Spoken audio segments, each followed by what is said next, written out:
اللهم صل على سيدنا محمد وعلى آل سيدنا محمد وبارك وسلم. من عمل صالحا من ذکر او انثى، جو کوئی بھی نیک اعمال کرے مرد ہو یا عورت، وہو مؤمن اور وہ ایمان والا ہو، فَلَنُحْيِيَنَّهُ حَيَاةً طَيِّبَةً، ہم ضرور بھی ضرور اس کو طیب زندگی عطا فرمائیں گے. دو باتوں پر اللہ تعالیٰ کا وعدہ ہے: جو ایمان والا ہو اور نیک اعمال کرتا ہو. فَلَنُحْيِيَنَّ، یہ تاکید کا صیغہ استعمال کیا، ضرور بھی ضرور ہم اس کو پاکیزہ زندگی عطا کریں گے. آج کے دور میں اکثر لوگ پریشان نظر آتے ہیں، کہیں کاروباری پریشانی، کہیں گھر بار کی پریشانی، کہیں اولاد کی پریشانی، کہیں صحت کی پریشانی. پریشان ہی آپ کو نظر آئیں گے. آخر کوئی ان کا حل ہوگا، کوئی ریمیڈی ہوگی. تو آئیے اللہ رب العزت سے پوچھیں کہ ان تمام پریشانیوں کا حل کیا ہے. رب کریم اس آیت مبارکہ میں اس کو تفصیل سے سمجھاتے ہیں، بتاتے ہیں کہ جو بندہ بھی ایمان والا ہو اور وہ نیک عمل کرے. اب اس میں سے آدھی شرط تو ہم پوری کرتے ہیں کہ الحمدللہ ہم نے کلمہ پڑھا، ہم ایمان والے ہیں، اس میں ہمیں کوئی تذبذب نہیں ہے، اس میں کوئی شک کی گنجائش ہی نہیں ہے. یہ 100% پکی بات ہے. ہم اپنے رب کو اپنا مالک خالق پروردگار مانتے ہیں، اس پر ایمان رکھتے ہیں، شریعت پر ایمان رکھتے ہیں، اس میں کوئی شک کی گنجائش ہی نہیں. تو ایک قدم تو ہم نے اٹھا لیا، اب اس سے آگے ہے دوسرا قدم کہ جس نے عمل بھی اچھے کیے. یہاں ہم کوتاہی کر جاتے ہیں.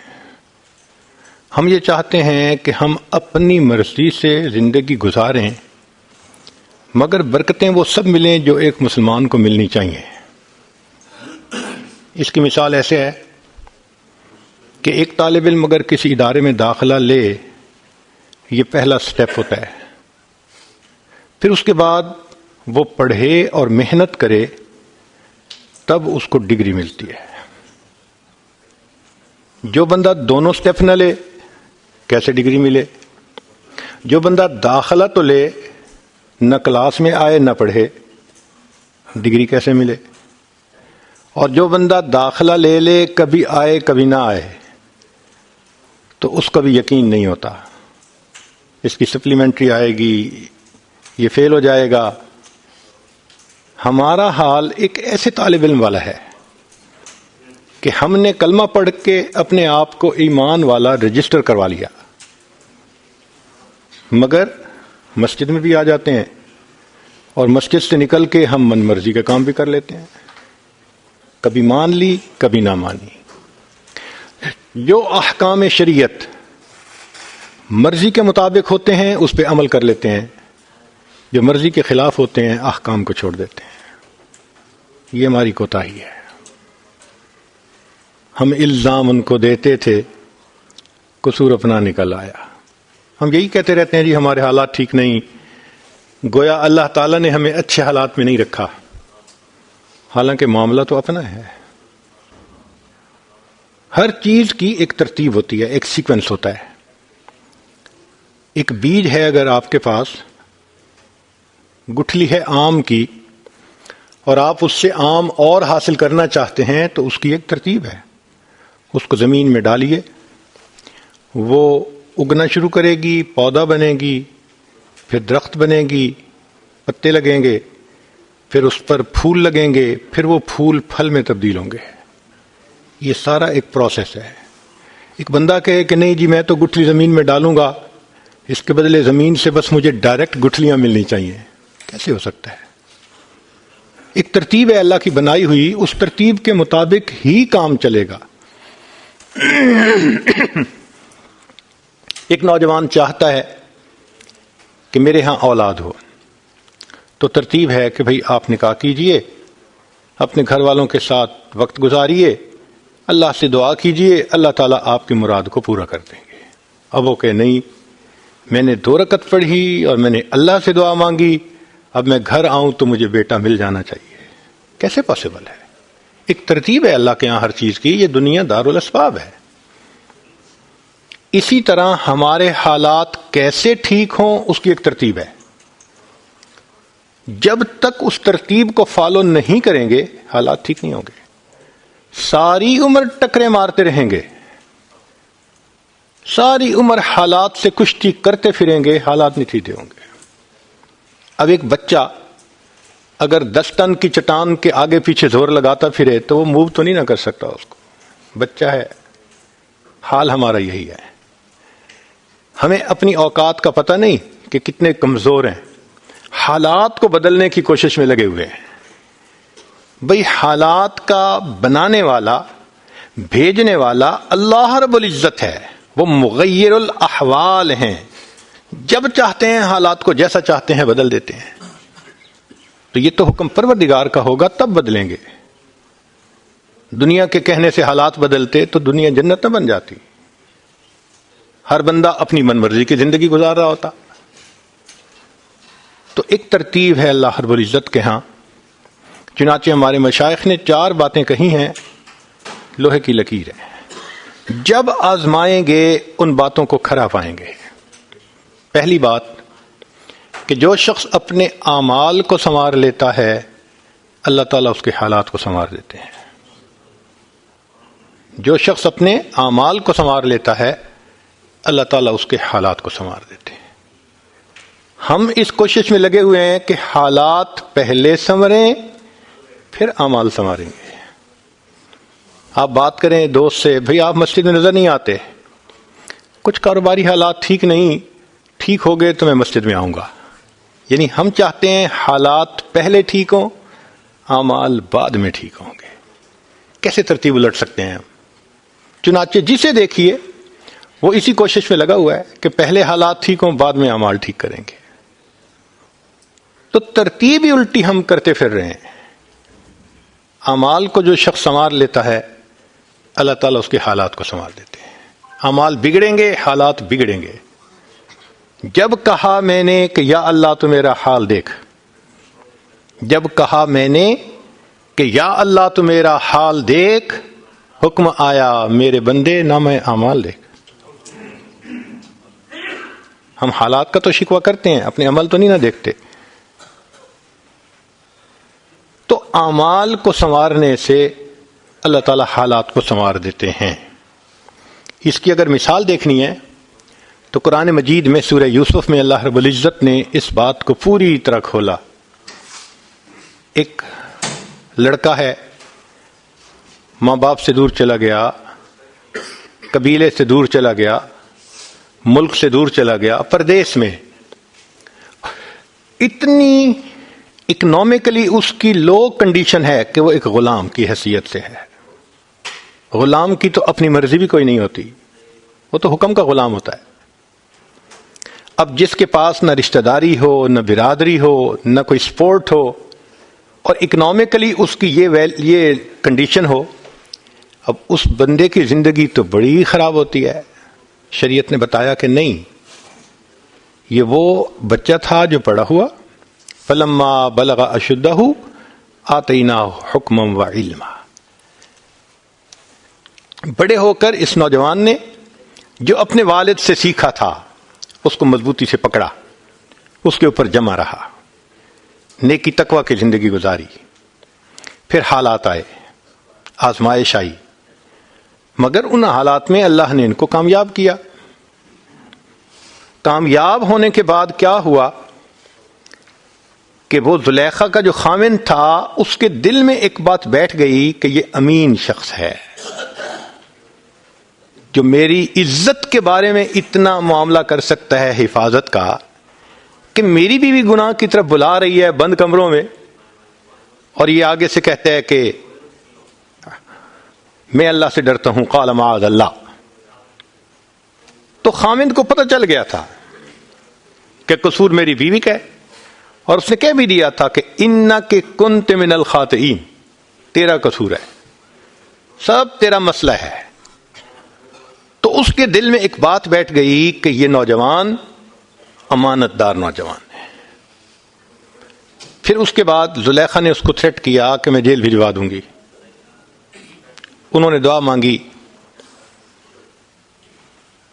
کہ اے رب کریم، میرے لیے جیل میں جانا زیادہ بہتر ہے اس گناہ سے جو گناہ کی طرف یہ مجھے عورتیں بلاتی ہیں. رب السجن احب الی مما یدعوننی الی. جیل میں چلے گئے. پھر اللہ رب العزت نے دیکھو جیل میں ترتیب بنائی. 2 بندوں نے خواب دیکھا، پورا نکلا. ان میں سے ایک بادشاہ کے پاس گیا. کچھ عرصے بعد بادشاہ نے خواب دیکھا، تعبیر دینے والا کوئی نہیں. وہ جو جیل سے چھوٹ کے آیا تھا اس نے کہا میں جانتا ہوں ایک بندے کو، مجھے اس نے خواب کی تعبیر دی تھی، بالکل ٹھیک نکلی. بادشاہ نے کہا بلاؤ. جب بلانے کے لیے گئے تو یوسف علیہ السلام نے کہا کہ پہلے تو یہ فیصلہ کرو کہ قصور میرا تھا یا عورتوں کا تھا. نبی علیہ السلام نے فرمایا میرے بھائی یوسف کے صبر کے کیا کہنے ہیں. اتنے سالوں کی جیل کے بعد اگر پیغام آتا ہے کہ جیل سے باہر آ جائیے تو کہتے نہیں پہلے فیصلہ کرو مجھ پہ جو الزام لگا تھا وہ ٹھیک تھا یا غلط تھا. تو بادشاہ نے کہا نہیں آپ بالکل ٹھیک تھے، قصور میری بیوی کا تھا، آئیے. پھر بلا کے اس نے کہا انک الیوم لدینا مکین امین. تصدیق کر دی کہ میرے دل میں آپ کی امانت داری بیٹھ گئی، تجھ سے بہتر امین شخص مجھے نہیں مل سکتا. لیکن میں نے خواب دیکھا ہے، میں بہت کنفیوزڈ ہوں، بتاؤ. فرمایا کہ 7 سال بڑے اچھے آئیں گے، غلے کو محفوظ کر لینا. پھر 7 سال بہت قحط کے آئیں گے اور اس میں آپ کو کرائسس مینجمنٹ کرنی پڑے گی. اس طرح آپ کی جو رعایا ہے وہ مشکل سے بچ سکتی ہے. بادشاہ بوڑھا تھا، اس کام کے لیے ہمت چاہیے، موٹیویشن چاہیے، لیڈرشپ چاہیے. اس نے کہا شاید اس سے بہتر مجھے کوئی دوسرا بندہ نہیں مل سکتا. اور یوسف علیہ السلام نے خود بھی کہہ دیا اجعلنی علی خزائن الارض، کہ مجھے آپ خزانوں کا نگران بنا دیجئے، میں اپنی ذمہ داری پوری کروں گا. چنانچہ خزانوں کے نگران بن گئے. بادشاہ نے کہا کہ جو میرے گھر میں رہ کے میری عزت کی حفاظت کر سکتا ہے وہ میرے مال کی حفاظت تو اس سے زیادہ بہتر کرے گا. تو بادشاہ کو یقین دہانی ہو گئی. اب وہ بچہ جو کل غلام کہا جاتا تھا آج وہ خزانوں کا نگران ہے. پھر سیدنا یوسف علیہ السلام نے اتنی اچھی ڈیسیژن میکنگ کی کہ ہر بندے نے دیکھا کہ واقعی بہت اچھے سلیقے سے کام ہو رہا ہے. رعایا بھی مطمئن ہو گئی. اب جب سارے مطمئن ہو گئے کہ بھائی واقعی یہ شخصیت اس قابل ہے کہ ان کے ہاتھ میں ہم اس سارے معاملے کو سپرد کر دیں، تو ان کو وقت کا بادشاہ بنا دیا گیا. اللہ تعالیٰ اس واقعے سے سمجھانا چاہتے ہیں کہ دیکھو تم حالات سدھرنے کے پیچھے بھاگتے پھر رہے ہو، تم اعمال سنورنے کے پیچھے بھاگو، حالات کو سنوارنا یہ ہمارے ذمہ ہے. ہم ایک بے سہارا پردیسی بچے کے حالات کو سنوار کر اسے فرش سے اٹھا کے عرش پہ بٹھا سکتے ہیں. لوگوں ہم تمہارے بھی حالات کو سنوار سکتے ہیں. چنانچہ جب یوسف علیہ السلام نے اپنے بھائیوں سے پوچھا ما فعلتم بیوسف، تم نے یوسف کے ساتھ کیا کیا تھا، وہ ہکا بکا رہ گئے، ان کو توقع نہیں تھی. کہنے لگے انک لانت یوسف، آپ یوسف ہیں؟ قال انا یوسف، ہاں میں یوسف ہوں. وہذا اخی، یہ میرا بھائی بنیامین ہے. قد من اللہ علینا، اللہ نے ہم پر احسان کیا.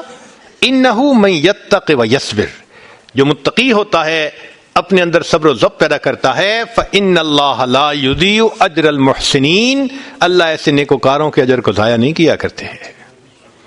ہم اپنے اندر تقوی اور صبر و ضبط پیدا کریں. اللہ رب العزت ہر دور اور ہر زمانے میں تقوی اور صبر والے بندے کو فرش سے اٹھائیں گے، عرش کے اوپر بٹھائیں گے، تخت کے اوپر بٹھائیں گے. اب تقوی اور صبر کی طرف تو ہم آتے نہیں. چاہتے ہیں زندگی تو رہے جیسے ہم گزار رہے ہیں، حالات سیدھے ہو جائیں. کیسے حالات سیدھے ہو سکتے ہیں؟ سمپل سی مثال ہے کہ بجلی سے ایک مشین چلتی ہے. اب ایک بندہ مشین کو روکنا چاہتا ہے، ایک ہی ترتیب ہے کہ پیچھے سے بٹن بند کرو. آپ بٹن بند نہیں کریں گے، ہاتھ سے مشین کو پکڑ کے روکنے کی کوشش کریں گے، ہاتھ کٹوا بیٹھیں گے.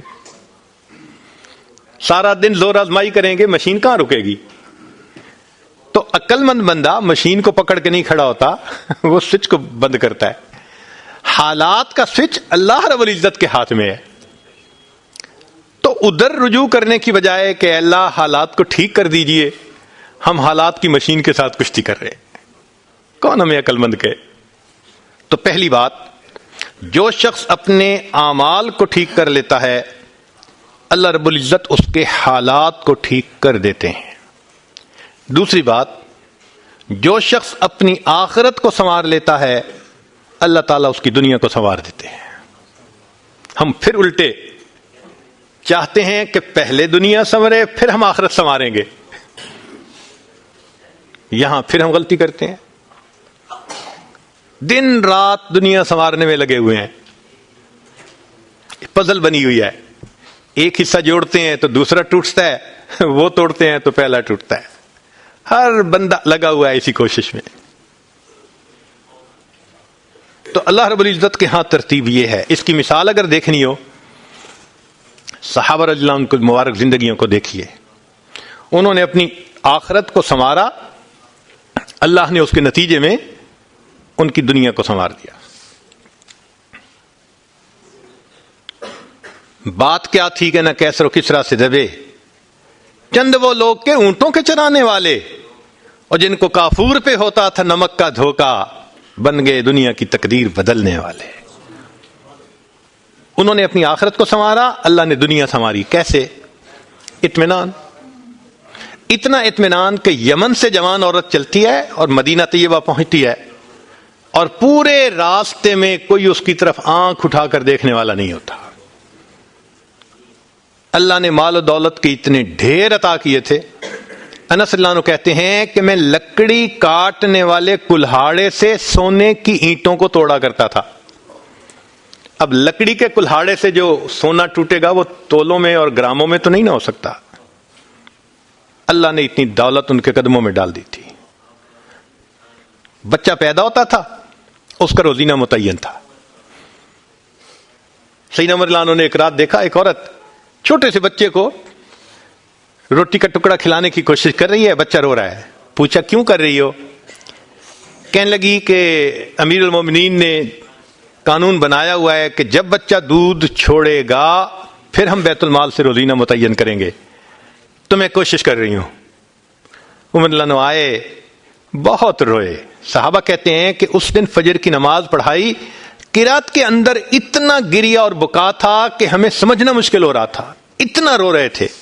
ہم حیران تھے آج امیر المومنین کو کیا ہوا. نماز پڑھانے کے بعد ممبر پر بیٹھے، عمر کے اوپر اللہ رحم کرے، اس نے کتنے بچوں کی جان لی ہوگی. مقصد یہ تھا کہ میں نے جو یہ قانون بنایا تو کتنی ماؤں نے معصوم بچوں کے دودھ چھڑوائے ہوں گے اور وہ دودھ سے محروم ہوں گے میری وجہ سے. پھر اعلان فرمایا کوئی ماں بچے کو دودھ جلدی مت چھڑوائے، جس دن بچہ پیدا ہوگا اسی دن بیت المال سے وظیفہ متعین کر دیا جائے گا. آج سے 1400 سال پہلے ہے. تو انہوں نے اپنی آخرت کو سنوارا، رب کریم نے اس کے بدلے ان کی دنیا کو سنوار دیا.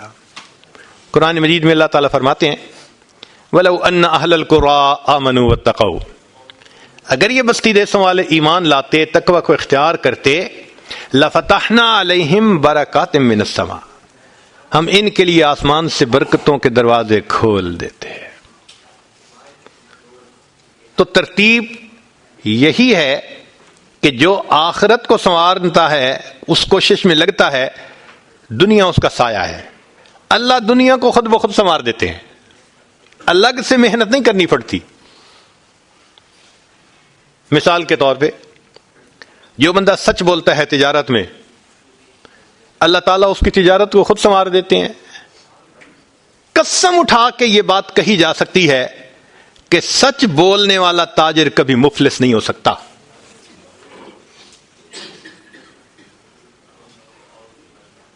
پاسبل ہی نہیں کہ سچ کی بنیاد ہو اور اس میں برکت نہ ہو. تو دو باتیں، جو شخص اپنے اعمال کو سنوارتا ہے اللہ تعالیٰ حالات کو سنوار دیتے ہیں. جو اپنی آخرت کو سنوار لیتا ہے اللہ تعالیٰ اس کی دنیا کو سنوار دیتے ہیں.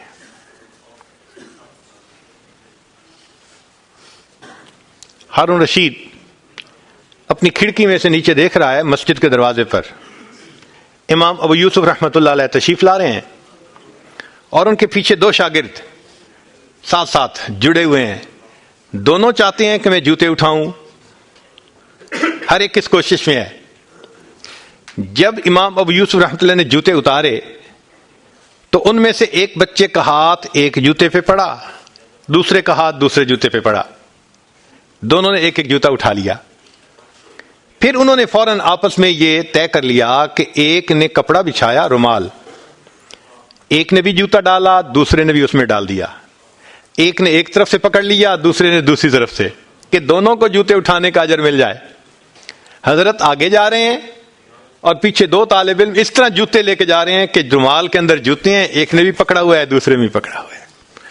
ہارون رشید نے دیکھا تو ٹھنڈی سانس لی. بیوی نے پوچھا ہارون رشید کیا ہوا؟ کہنے لگا یوں تو دنیا ہمیں بادشاہ کہتی ہے، ہمارے جوتے اٹھانے کے لیے بھلا کون جھگڑتا ہے. یوں تو دنیا ہمیں بادشاہ کہتی ہے، ہمارے جوتے اٹھانے کے لیے بھلا کون جھگڑتا ہے. جو آخرت سنوارتا ہے اللہ ایسے دنیا سنوارتے ہیں کہ دنیا جوتے اٹھانے کے لیے جھگڑتی ہے آپس میں. سفیان ثوری رحمۃ اللہ علیہ کے پاس ایک شخص آیا، حضرت میری ایک تمنا پوری کر دیں. آپ کر سکتے ہیں. بھائی رونا تو بند کرو، آپ جو کہو گے میں کر دوں گا. حضرت میں آپ کو کپڑے نئے بنوا کے دیا کروں گا، آپ نہ نہیں کریں گے، ان کو لیں گے اور پہن کے پھر آپ درس حدیث کیا کریں گے. فرمایا بہت اچھا. کتابوں میں لکھا ہے کہ وہ شخص سفیان ثوری رحمت اللہ علیہ کو سال کے 365 لباس بنوا کے دیتا تھا. ڈیلی نیا لباس آتا تھا، پرانا اتار کے صدقہ کر دیتے تھے، نیا لباس پہن کے حدیث کا درس دیا کرتے تھے. کوئی نواب تو بتائیں ذرا جو سال کے 365 نئے سوٹ پہنتا ہو. ہے کوئی مالدار؟ بزنس والے ہوں گے یہاں، اچھی نوکریوں والے ہوں گے. کبھی کسی نے سال کے 365 نئے سوٹ بنوائے؟ یہ دنیا کی لائن پہ نعمت نہیں ملتی، یہ دین کی لائن پہ ملا کرتی ہے. تو فرمایا کہ جو اپنی آخرت کو سنوار لیتا ہے اللہ تعالیٰ اس کی دنیا کو سنوار دیتے ہیں. چنانچہ ایک سیاح ہندوستان آیا گھومنے پھرنے کے لیے، اجمیر شریف بھی گیا. وہاں اس نے حضرت خواجہ معین الدین چشتی اجمیری رحمۃ اللہ علیہ کے مزار پہ دیکھا مسلمان بھی آ رہے ہیں اور ہندو بھی آ رہے ہیں اور سکھ بھی آ رہے ہیں. اللہ کی شان، اللہ رجوع دے دیتا ہے نا، سبھی آ رہے ہیں دعائیں مانگ رہے ہیں. تو وہ بڑا حیران کہ ہر کمیونٹی کے لوگ آ رہے ہیں، ہر مذہب کے لوگ آ رہے ہیں. تو جب واپس گیا تو بیوی نے پوچھا کہ بتائیں آپ نے کون سی انوکھی چیز وہاں دیکھی؟ تو اس نے کہا ہاں میں نے ایک چیز انوکھی دیکھی کہ ایک شخص قبر میں لیٹا ہوا تھا مگر لوگوں کے دلوں پر حکومت کر رہا تھا. ایک شخص قبر میں لیٹا ہوا تھا مگر لوگوں کے دلوں پہ حکومت کر رہا تھا. اللہ تعالیٰ یوں دنیا سنوارتے ہیں. تو دو باتیں، جو شخص اپنی اعمال کو سنوار لیتا ہے اللہ تعالیٰ اس کے حالات کو سنوار دیتے ہیں، اور جو شخص اپنی آخرت کو سنوار لیتا ہے اللہ تعالیٰ اس کی دنیا کو سنوار دیتے ہیں. تیسری بات کہ جو شخص اللہ رب العزت سے اپنے تعلق کو سنوار لیتا ہے اللہ مخلوق سے اسے تعلق کو سنوار دیتے ہیں. آج ہم چاہتے ہیں چچا راضی ہو جائے، پھپھو راضی ہو جائے، بہن راضی ہو جائے، اور عجیب بات ہے یہ رشتہ داریوں کے معاملے ہیں ہی ایسے. کھاؤں کدھر کی چوٹ بچاؤں کدھر کی چوٹ، سمجھ ہی نہیں لگتی کہ سب کو کیسے راضی کیا جائے. انسان حیران ہوتا ہے اور جی ہم تو سب کے ساتھ اچھا کرتے ہیں مگر پتہ نہیں رشتہ دار ہم سے راضی نہیں ہوتے. اس کے پیچھے بھی راز ہے. کیوں؟ کہ ہم نے اللہ سے اپنے تعلق کو تو سنوارا نہیں ہوتا، مخلوق سے تعلق کیسے سنورے گا؟ تو فرمایا کہ جو شخص اللہ رب العزت سے اپنے تعلق کو سنوار لیتا ہے، اللہ تعالیٰ مخلوق کے ساتھ اس کے تعلق کو سنوار دیتے ہیں۔ اگر اس کی مثال دیکھنی ہے تو نبی علیہ الصلوۃ والسلام کی مبارک زندگی کو دیکھیے۔ ایک وہ وقت بھی تھا کہ جب اپنے رشتہ دار نبی علیہ الصلوۃ والسلام کو تکلیف پہنچاتے تھے، آپ بازار میں آگے آگے دعوت کا کام کرتے تھے اور پیچھے آپ کا چچا ابو لہب لوگوں کو کہتا تھا کہ یہ شخص غلط بیانی کر رہا ہے، تم اس کی بات مت ماننا، اپنے مخالفت کرتے تھے۔ ایک وہ وقت بھی تھا۔ پھر ایک وہ وقت آیا کہ جب اپنوں نے مکہ مکرمہ میں جینا تنگ کر دیا اور نبی علیہ الصلوۃ والسلام نے بیت اللہ کو دیکھ کر کہا، بیت اللہ میں تجھے کبھی نہ چھوڑتا، مگر مکہ کے رہنے والے مجھے یہاں بسنے نہیں دیتے۔ مبارک آنکھوں میں آنسو تھے اور اللہ کے حبیب جدا ہو رہے تھے۔ پھر کیا ہوا؟ 10 سال کے ہی عرصے میں حالات نے وہ پلٹا کھایا کہ جب آپ آ کر فاتح مکہ بن کر بیٹھے تو وہی قریش تھے جو قدموں میں آ کر پڑ گئے اور انہوں نے آپ کی غلامی اختیار کر لی۔ ہندا نے کہا، جتنے خیمے دنیا میں تھے سب سے زیادہ آپ کے خیمے سے مجھے نفرت ہوا کرتی تھی، آج جتنے خیمے ہیں سب سے زیادہ محبت مجھے آپ کے خیمے سے ہے۔ اللہ اکبر کبیرہ۔ تو جو شخص اللہ سے اپنے تعلق کو سنوار لیتا ہے، اللہ مخلوق سے اس کے تعلق کو سنوار دیتے ہیں۔ فضیل بن عیاض رحمۃ اللہ علیہ فرماتے ہیں، مجھ سے جب بھی اللہ تعالیٰ کی نافرمانی ہوئی، مجھ سے جب بھی اللہ تعالیٰ کی نافرمانی ہوئی، میں نے اس نافرمانی کا اثر اپنے ماتحتوں کے اندر دیکھا۔ یہ ریفلیکشن ہوتی ہے۔ ہم اللہ کی نافرمانی کرتے ہیں، اللہ مزہ چکھا دیتے ہیں کہ اپنے جو ماتحت ہوتے ہیں ان کو نافرمان بنا دیتے ہیں۔ اچھا بھائی تم ذرا اس کو ایکسپیرینس کرو ذرا۔ وہ جی کیا کریں، بیوی سنتی ہی نہیں ہے، حضرت بس اولاد افلاطون بن گئی ہے، حضرت بچے نے ذلیل کر دیا ہے۔ کیوں شکوے ہوتے ہیں ہمیں کہ ہمارے ماتحت ہماری نہیں مانتے، جبکہ ہم اپنے آقا کی نہیں مان رہے ہوتے۔ فرماتے ہیں کہ جب بھی مجھ سے اللہ تعالیٰ کی نافرمانی ہوئی، میں نے آزما کے دیکھا، یا تو بیوی نے میری نافرمانی کی، یا میری اولاد نے میری نافرمانی کی، یا میرے نوکروں نے، غلاموں نے، انہوں نے میری نافرمانی کی، یا کم از کم میری سواری کے جانور نے میری نافرمانی کی۔ یہ ہے عدل کا بدلہ۔ اپنے آقا کی نافرمانی کریں گے، اللہ تعالیٰ ماتحتوں کو نافرمان بنا کر دکھائیں گے۔ اس لیے اولاد کے شکوے کرنے کی ضرورت نہیں ہے، بیوی کے شکوے کرنے کی ضرورت نہیں ہے۔ سمپل سی بات ہے، اللہ رب العزت سے اپنے تعلق کو سنوار لیجئے، اللہ تعالیٰ مخلوق سے ہمارے تعلق کو سنوار دیں، سب کے دلوں میں محبت ڈال دیں گے۔ سیدنا امیر معاویہ رضی اللہ عنہ نے خط لکھا ام المومنین سیدہ عائشہ صدیقہ رضی اللہ تعالی عنہا کو کہ ام المومنین آپ امت کی ماں ہیں، آپ مجھے کوئی نصیحت فرمائیے۔ اور واقعی ام المومنین نے نصیحت کرنے کا حق ادا کر دیا۔ وہ نصیحت پڑھ کے پتہ چلتا ہے کہ انہوں نے نبی علیہ الصلوۃ والسلام کی صحبت یافتہ ہونے کا ثبوت پیش کر دیا۔ ام المومنین نے مختصر جواب لکھا، فرمایا دیکھیں، اگر آپ مخلوق کو خوش کریں گے، اللہ کو ناراض کریں گے، اللہ ساری مخلوق کے دل میں تمہاری نفرت ڈال دیں گے، یہ اندر سے تم سے نفرت کرتے پھریں گے۔ اور اگر تم اللہ کو راضی کرو گے، گو کہ مخلوق ناراض ہو رہی ہے، اللہ تعالیٰ اسی مخلوق کے دل میں تمہاری محبت ڈال دیں گے، یہ سب تمہارے دوست بن جائیں گے۔ تو اصل تو اللہ کو راضی کرنا ہے۔ تو فرمایا کہ تم اللہ سے اپنے تعلق کو سنوار لو، اللہ تعالیٰ مخلوق سے تمہارے تعلق کو سنوار دیں گے۔ تو اولاد کو نیک بنانے کا سب سے آسان طریقہ خود نیک بن جائیے۔ جو خود نیک بنتا ہے اور اللہ کے حکم کو توڑنے سے باز آ جاتا ہے، اللہ تعالیٰ اولاد کو مطیع اور فرمانبردار بنا دیتے ہیں۔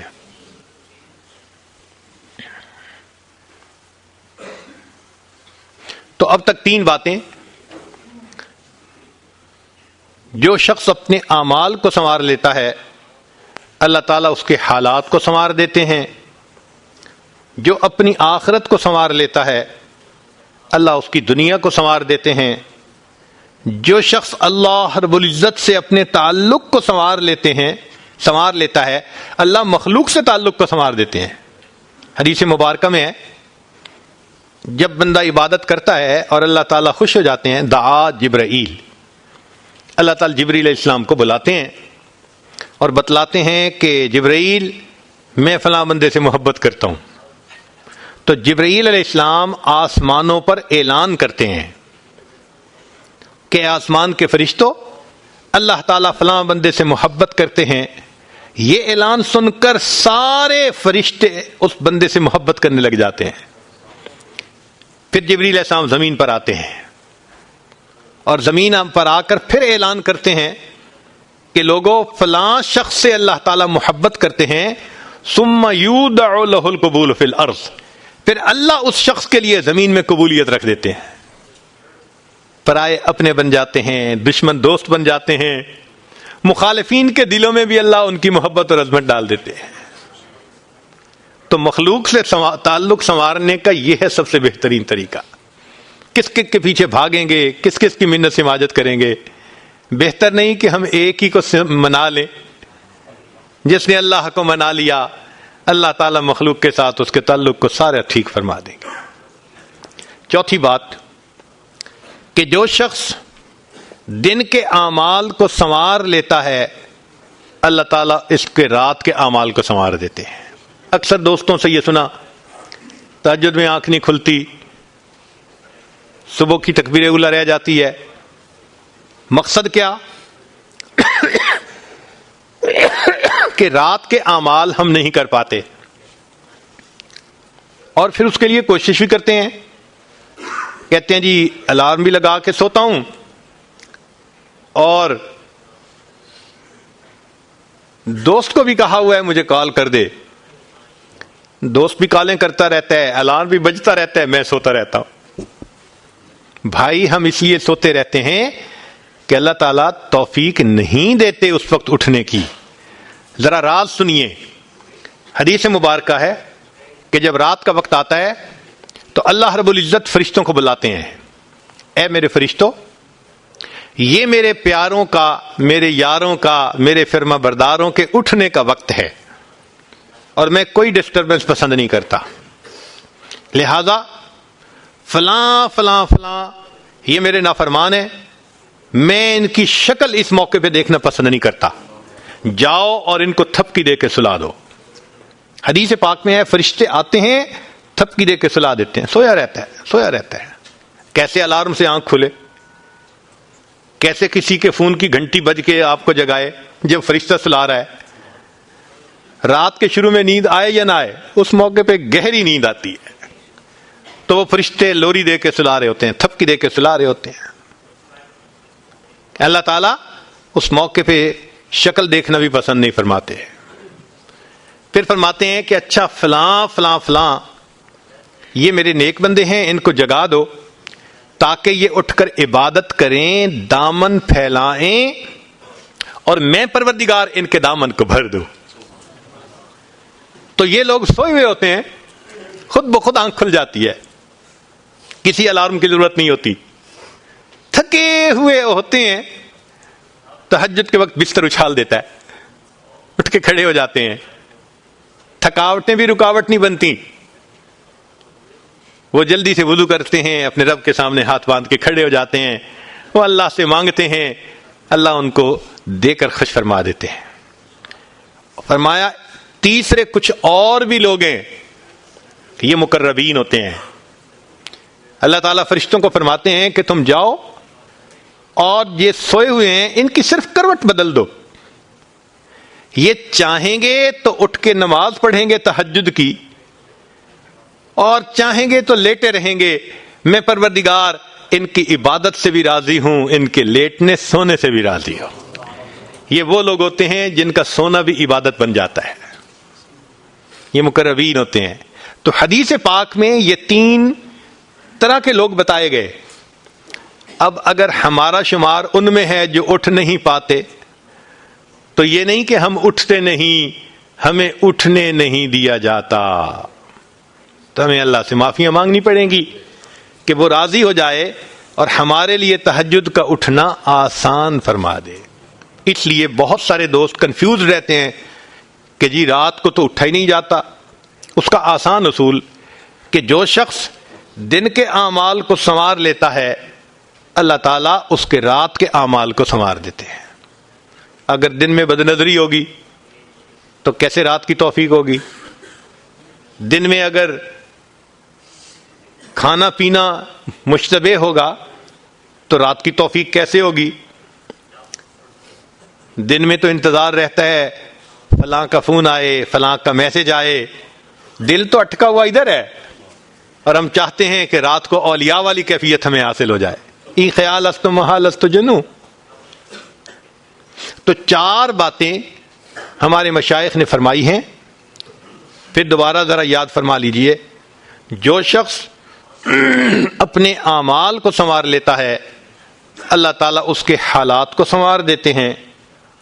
جو شخص اپنی آخرت کو سنوار لیتا ہے اللہ تعالیٰ اس کی دنیا کو سنوار دیتے ہیں۔ ہم نے دیکھا کہ بعض دوست بڑے حیران ہوتے ہیں، یار یہ لوگ کیوں اتنی محبت کرتے ہیں؟ اللہ والوں سے دلوں میں ایک محبت ہوتی ہے، لوگ محبت کا اظہار کرتے ہیں، اب دنیا داروں کو سمجھ نہیں آتی، وہ جھنجھلاتے ہیں کیوں اتنی محبت کا اظہار کر رہے ہیں۔ وہی سنیے اصول، جو شخص جس قدر اللہ رب العزت سے محبت کرے گا اللہ کی مخلوق اسی قدر اس سے محبت کرے گی۔ دلوں میں تو محبت اللہ ڈالتا ہے نا، کوئی کان سے پکڑ کے تو نہیں لاتا، اور بھائی آپ مجھ سے ملو، عقیدت کا اظہار کرو، ہاتھ چومو، کوئی نہیں ایسے کرتا، اللہ دلوں میں ڈالتے ہیں۔ جو شخص جس قدر اللہ رب العزت سے محبت کرے گا اللہ کی مخلوق اسی قدر اس سے محبت کرے گی، یہ ریفلیکشن ہوتا ہے اس کا۔ تو جو اپنے اعمال کو سنوار لیتا ہے اللہ تعالیٰ اس کے حالات کو سنوار دیتے ہیں۔ جو اپنی آخرت کو سنوار لیتا ہے اللہ تعالیٰ اس کی دنیا کو سنوار دیتے ہیں۔ جو اللہ رب العزت سے اپنے تعلق کو سنوار لیتا ہے اللہ رب العزت مخلوق سے اس کے تعلق کو سنوار دیتے ہیں، اور جو دن کے اعمال کو سنوار لیتا ہے اللہ اس کے رات کے اعمال کو سنوار دیتے ہیں۔ ہم اس ترتیب کو اچھی طرح یاد کر لیں اور اپنی زندگی کو بدلنے کے لیے کوشش کریں۔ اللہ رب العزت ہمارے لیے نیکوکاری پرہیزگاری کی زندگی گزارنا آسان فرما دے۔ ہم نے منزل کی نشاندہی آپ کے سامنے کر دی کہ ہم اگر منزل پہ نہیں پہنچ سکے تو شاید اللہ تعالیٰ آپ میں سے کسی کو منزل پہ پہنچا دیں۔ وآخر دعوانا ان الحمد للہ رب العالمین۔